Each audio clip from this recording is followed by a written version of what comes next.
Ang tapang, ang tapang po ng ating Senador Erwin Tulfo na may binabanggit pa siyang get the F out. Hindi, no? Talagang malulupit tong mga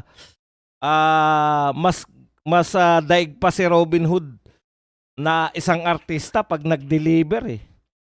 Ang galing-galing. Batiin muna natin si Josephine Pascual from Arkansas. Arkansas. Purmans Taipur. Erlin Pababero. Osrak. Ayan, from Taiwan. Okay, bago tayo mag-diskusyon, iparinig muna natin tong 1 minuto lang na mahaba-haba to eh. Pero makinig muna tayo ng 1 minuto dito kay Senator Erwin.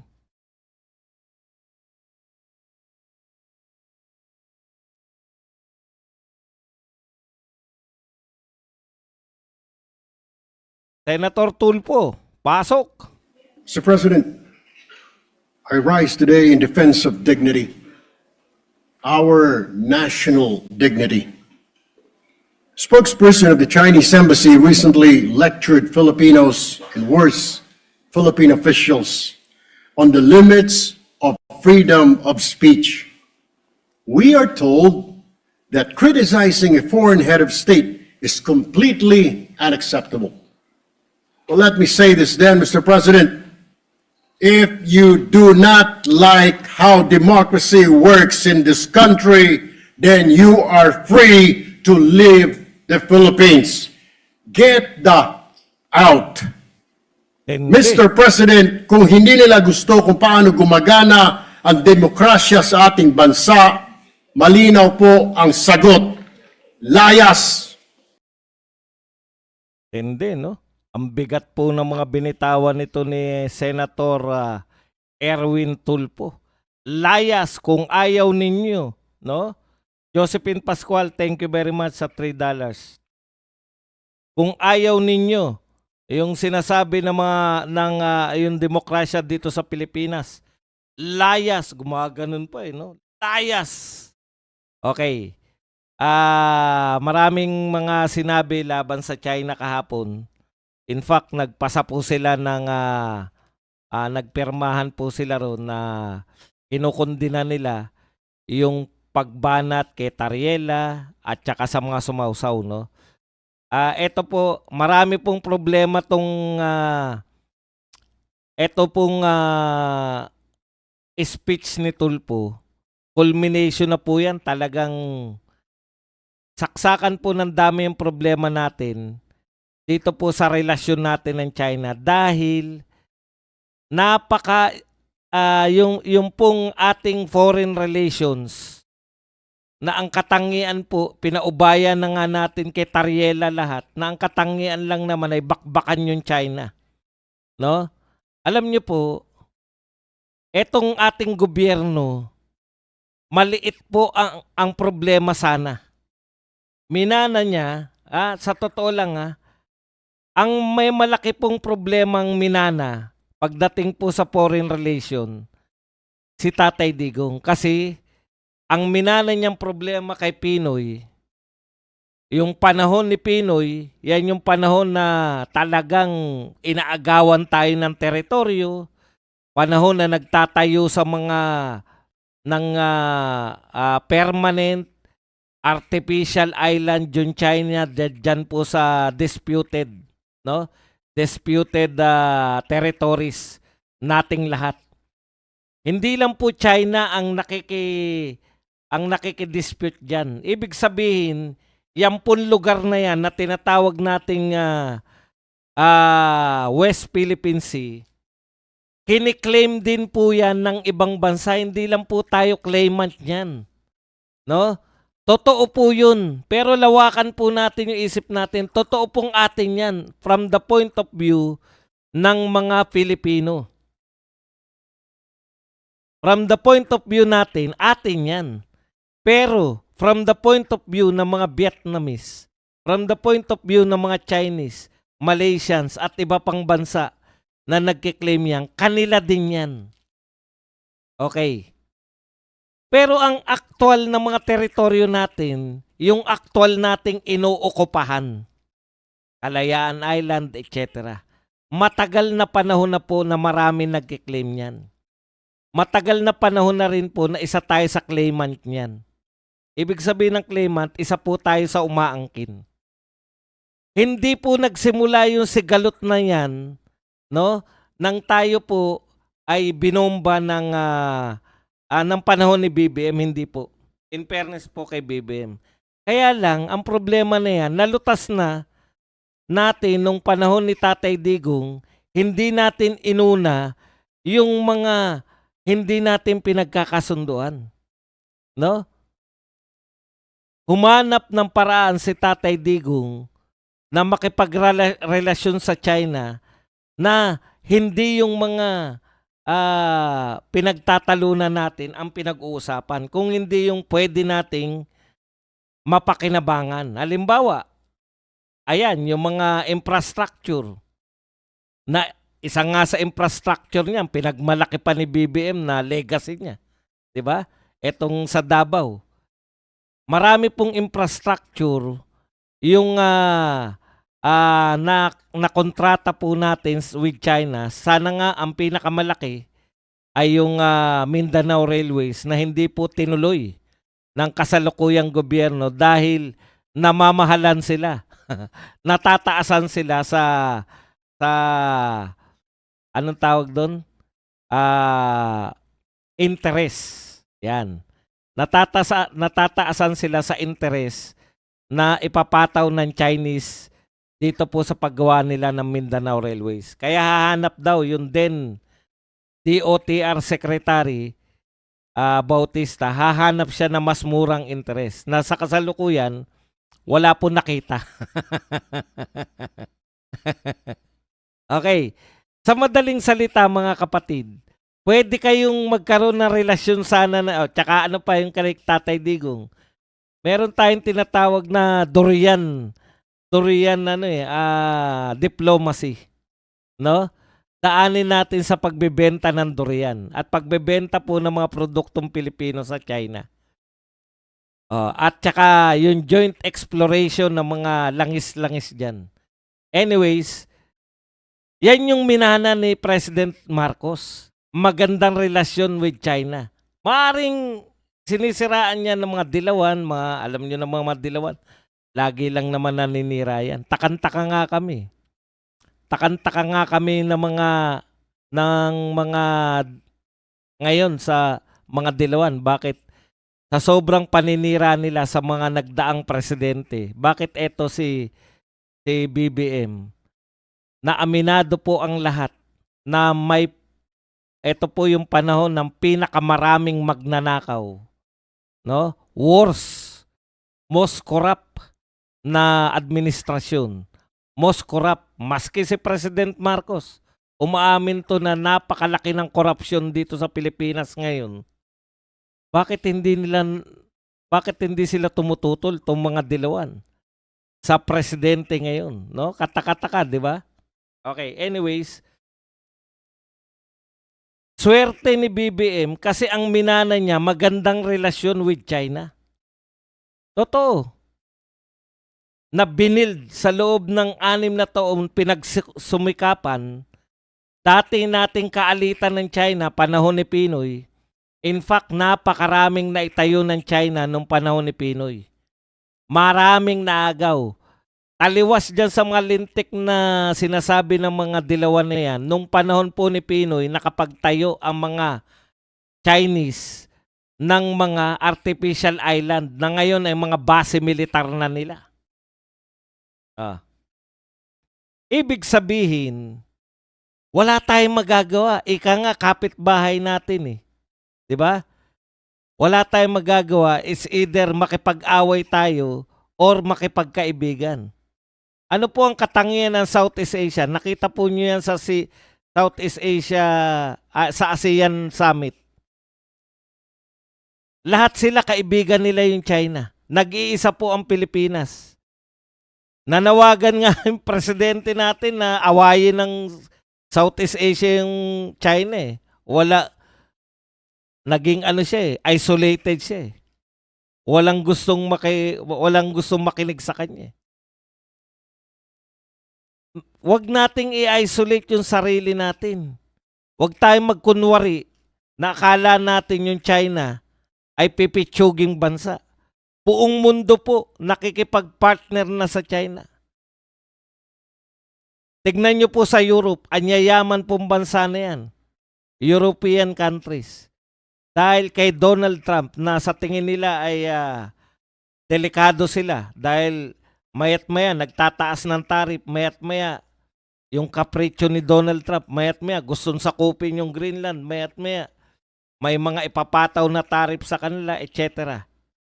Nagkakaroon sila ng pivot to China. Hindi nyo ba na nakikipagkaibigan na ngayon yung traditionally na European countries na mga kalaban ng China, ngayon po may effort na sila na makipagkaibigan sa China. Baka kayo po ay natutulog sa pansitan. Hindi nyo alam kung ano nagaganap sa mundo. Yung karamihan po ng bansang Africa, partner na po ng China.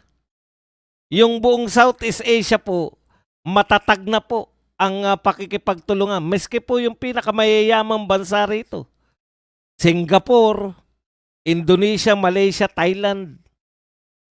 China po ang number 1 na kanilang trading partner. Iwan na iwan po tayo. Hindi ko po sinasabi na magpakatuta tayo. Hindi naman po sila nakikipagtuta Alam niyo ibig ko sabihin? Never na nagpumayag. In fact, itong mga bansa na kapartner ng China, trading partner ng China, in fact, nakikipagbombahan sila ng water cannon. Tayo na tapang-tapangan sa dakdakan ni hindi tayo sumasabay ng water cannon. Pero ang mga bansang katulad ng Vietnam, nakikipagbakbakan ng water cannon at the same time, kapartner nila yung China sa business, sa trade. Matatalino kasi mga leader nila Alam ihiwalay, alam ihiwalay yung puti at dekolor. Magbanggit po kayo ng bansa na sinakop ng China ngayon. Modern day China. Isang bansa po na sinakop nila ngayong mga 2000. May marirecall ba kayo? Yung nilusob nila na ano?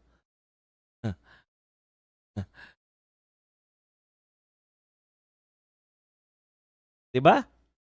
Meron po ba kayong narinig? Ang point ko, hindi po tayo, kasi ang ginagawa sa atin ng mga opisyal natin, Cold War pa rin Nung panahon po kasi ng Cold War, hati po ang mundo sa pagitan ng USSR at USA. Yung USSR po, wala na yan ngayon. Ang pinakamalaki pong bansa sa USSR, Russia. So sa pagitan po ng Russia at Amerika, nahati po ang mundo. It's either kumampi ka sa Russia or Amerika. Ang Pilipinas po kumampi sa Amerika. Tapos na po ang Cold War. Pero ang utak po ng mga marami sa ating opisyal, kinakailangan pa rin nating mamili between China and Amerika. China na po ang pinakamayaman pumalit sa Russia na mamimili ka. Hindi po dapat mamili. Yung mga European countries po na anyanyaman. Okay, Mocha Princess, territories are either occupied, surrendered, willingly purchased, or subjugated unless the Pinas is willing to go war against China and others, then bilateral talk is the only way. O, di ba?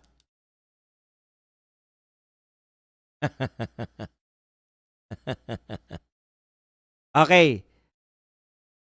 Ayan, yan yung problema, pati kayo na ano kayo na kami ay pro-China pagka pro-Pilipinas po kami. Si Tatay Digong po, i-deny nyo nga po, kaibigan ba ni Tatay Digong si Donald Trump o hindi?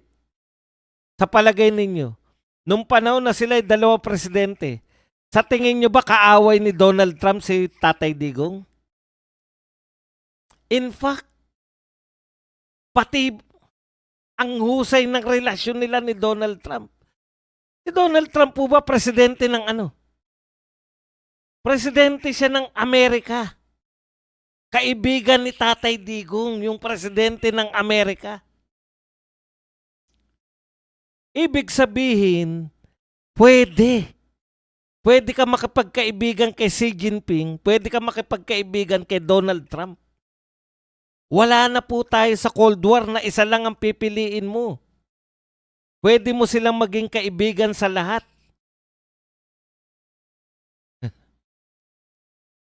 Lahat ng bansa pwede ka makipagkaibigan kay Putin, pwede. Dito sa India, hindi ko kilala yung Prime Minister ng India. Pwede tayong makipagkaibigan sa lahat ng bansa. Bakit natin nililimitahan? Bakit si Tariela ang magpapasya kung sino ang pwede nating kaibiganin? Naganap na yan nung panahon ni Tatay Digong. May formula na tayo yan. Itutuloy na lang yun. Kumbaga, lahat ng paghihirap ginawa na ni Tatay Digong sa ating foreign relation. Lahat na po, nakipagkaibigan tayo. Kasi hodang binabanatan si Tatay Digong na tuta. Kasi hodang sinasabi kay Tatay Digong na siya ay tuta ng China. Pero hirap na hirap po silang may paliwanag. Kung tuta ng China to si Digong, bakit kaibigan niya si Donald Trump? Hindi po ba? Ibahin niyo po kasi yung propaganda sa totoong naganap. Ang totoo po naganap, nakipagkaibigan po si Tatay Digong sa halos lahat ng bansa na importante.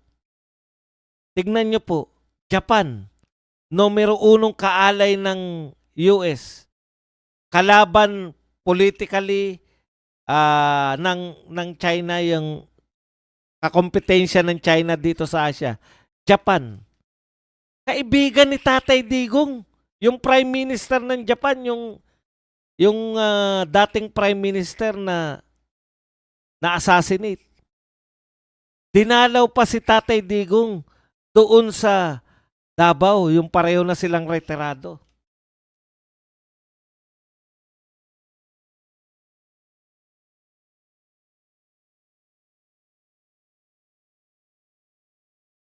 Kaya hindi nyo po pwedeng sabihin tuta. Sige, pag may nagsabing tuta ng China si Tatay Digong, ang ibato nyo sa kanila, China ba si Donald Trump? Hindi nila pwedeng i-deny na naging magkaibigan. O si Abe, di ba? Si Prime Minister Abe. Oh, paano nyo sasabihin na tuta ng China si Digong? Samantalang kaibigan niya si Abe. Relasyon nila personal ha. At saka si Donald Trump.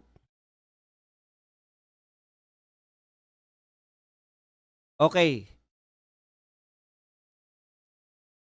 Nakikipagtalo tayo sa China na pinalalayas natin sila. Mabuti na lang hindi sila pikon. Paano yung mga naninirahan sa Hong Kong at saka sa Macau? Baka nakakalimutan nyo. Chinese territory. Hindi lang yun. Marami na rin pong Pilipino na sa mainland China mismo. Hindi lang po sa Macau at sa Hong Kong. Sa China mismo sila. Tuwan-tuwa tayo. Ina-announce natin, may relasyon tayo with Abu Dhabi. May relasyon tayo with UAE. May relasyon tayo with Australia. May relasyon tayo with Canada. Ang lalayo niyan eh. Ano ang patunay na dapat nating makipag-ugnayan tayo talaga sa mga totoong kapitbahay natin? Nung lumubog po yung barko ng mga Pilipino, sino po yung nariyan para sumagip? Yung mga taga-UAE ba? Yung mga taga-Canada ba? Yung mga taga-Australia ba? Mga taga-Japan? New Zealand? Mga Chinese. Kasi sila yung nariyan eh.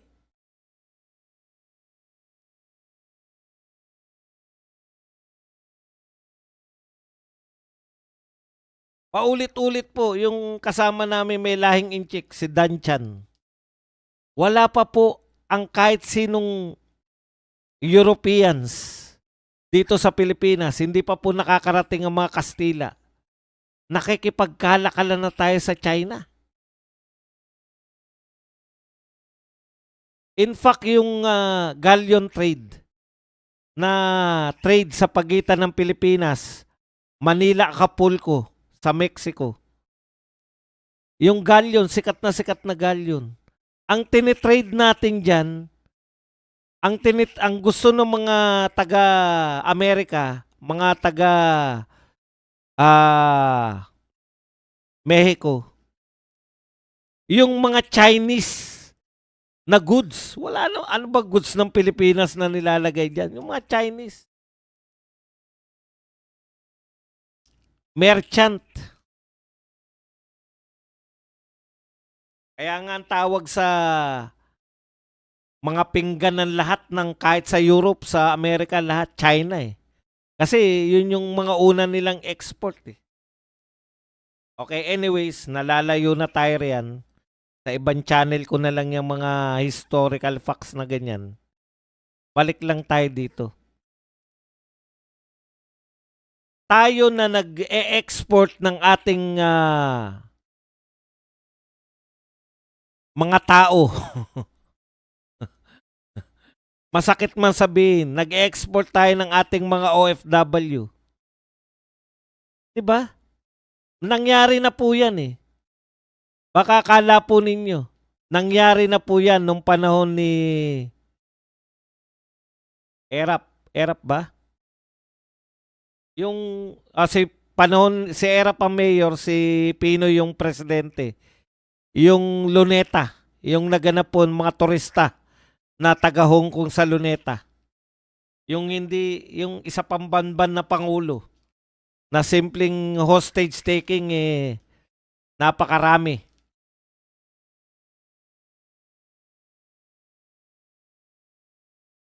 Hindi ko po pinagtatanggol yung China bilang China dahil tuta ako ng China. Actually, kinukundin ako po. Kinukundin ako yung pambobomba ng China. Kaya lang, mula nung umupo si BBM, problema na natin yan eh. Hindi nyo kayang lutasin. Hindi po yan malulutas ng pakikipagmatigasan nyo sa China. Lagi pong nariyan ng China, hindi po yan mawawala sa atin. Tandaan po ninyo. Hindi na kayo politiko, makapangyarihan pa rin ng China rito sa Asia o sa mundo. Matatapos po yung pagiging politiko ng mga tapang-tapangan na to, pero yung China nariyan pa rin. The best way ay wag pong i-deny yung kanilang presence dito. Harapin po natin. Nariyan na yan eh. Simple lang naman. Doon tayo sa pwede tayo magkasundo. Diba?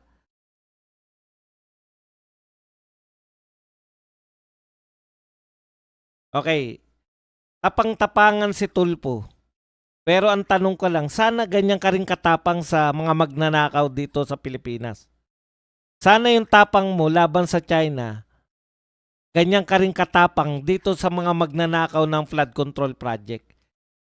Hindi ka namin narinig na nagtapang-tapangan na ganyan sa mga magnanakaw ng pera ng taong bayan eh. In fact, halos hindi ka namin marinig sa Blue Ribbon. Maliban na lang nung sinabi, sometimes, we must bend the law. Yun lang ang tumatak sa amin sa'yo sa Blue Ribbon. In fact, ikaw ang Blue Ribbon Assistant Chairman o Vice Chairman ng Blue Ribbon. In fact, hindi na naman kayo nag-iimbestiga. In fact, hindi na naman namin alam kung kailan uli kayo mag-iimbestiga. Yung trabaho mo bilang senador ng Pilipinas, hindi makipag-away sa China. Alam nyo kung ano problema natin? Yung kaisa-isang tao na may tungkulin o may kapangyarihan, siya lang po. The soul, ang kaisa-isa na responsable sa ating foreign relation ay ang presidente ng Pilipinas. Yan ang problema.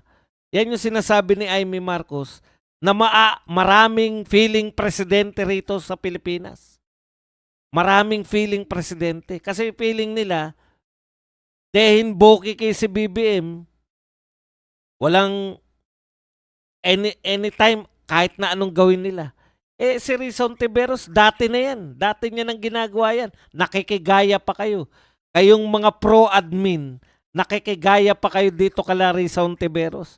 Ano ba purpose ng mga yan? Nila Rizon Tiberos at ng mga dilawan. Lahat yan. Anong gusto ng mga yan? Kaguluhan sa Pilipinas. Dahil sa kaguluhan lang sila na napapaupo sa pwesto. Hindi niyo pa rin ba naunawaan yun? Kailan ba napaupo si Cory Aquino? Pag may mga instability na ganyan, pag may malawak ang mga ano ng mga tao,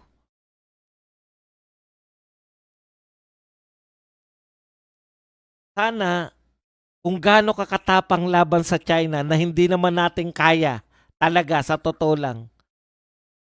Imagine niyo, palalayasin mo yung mga layas.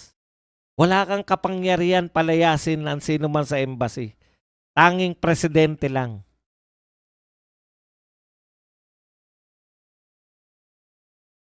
Yan yung problema. Na yung kapangyarihan nila, yung sinasabi nila, higit sa kanilang kapangyarihan.